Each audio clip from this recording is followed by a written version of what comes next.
The bucket sloshed as Daniel pushed the mop across the marble floor.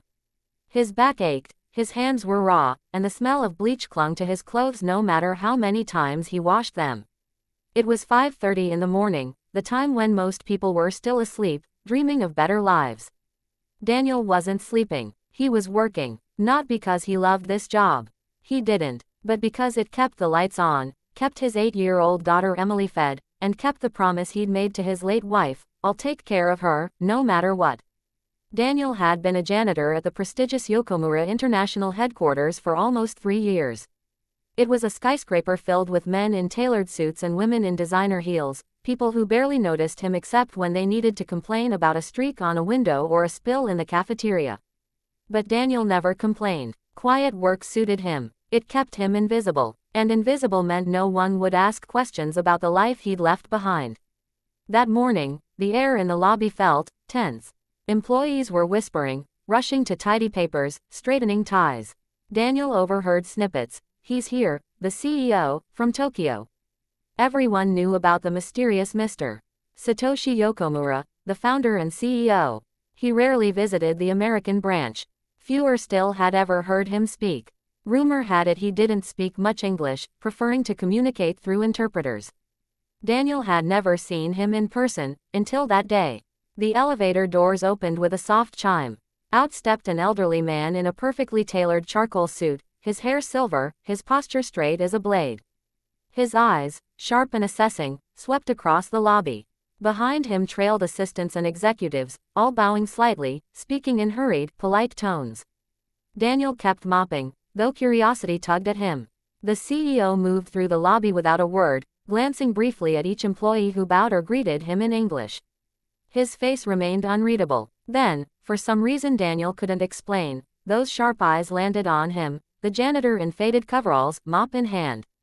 Daniel froze. He expected Yokomura to simply move on. Instead, the CEO slowed, studying him with an expression Daniel couldn't decipher.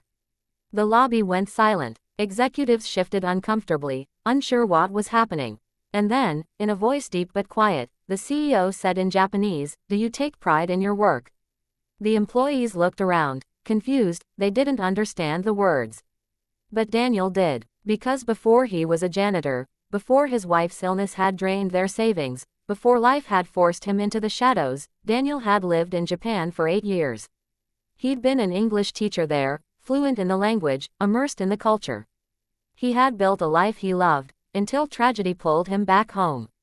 He straightened his back, looked the CEO in the eye, and answered in perfect Japanese, "Yes, sir. I take pride in every floor I mop, because it's the work I have today." The room went still. You could hear the faint hum of the air conditioning. The CEO's eyes widened slightly. Then, for the first time since stepping off the elevator, he smiled. "You speak Japanese well," he said. Daniel nodded. "I used to live in Osaka. My wife and I loved it there. She passed away. I came back for my daughter." His voice faltered just a little, but he kept his posture firm. Something shifted in Yokomura's expression.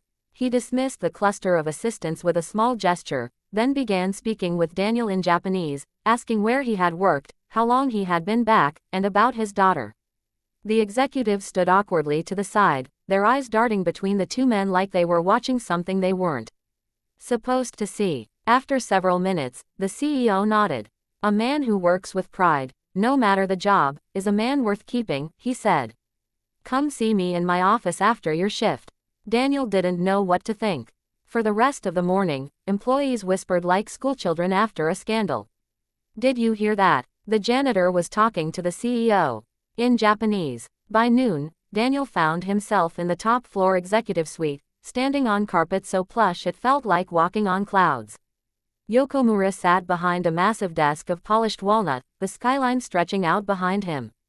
"I need someone I can trust to handle communications between our American and Japanese teams," Yokomura said. "Someone who understands both cultures. You have that, and you have humility. Will you take the position?" Daniel could barely speak. The job came with a salary that was more than triple his janitor's pay, full benefits, and the promise of stability for Emily's future. "Yes, sir," Daniel said, his voice steady, but inside, his heart was thundering. When he came home that night, Emily was sitting at the kitchen table coloring. She looked up as he walked in. "Hi, Daddy, how was work?" Daniel knelt beside her, smiling. Work was life-changing. The next week, Daniel traded his mop for a tailored suit. He still greeted the janitorial staff every morning. He knew their names, their kids' birthdays, their struggles, because he would never forget where he came from. And every time he passed the lobby's gleaming floors, he felt a quiet pride, knowing he had once kept them spotless.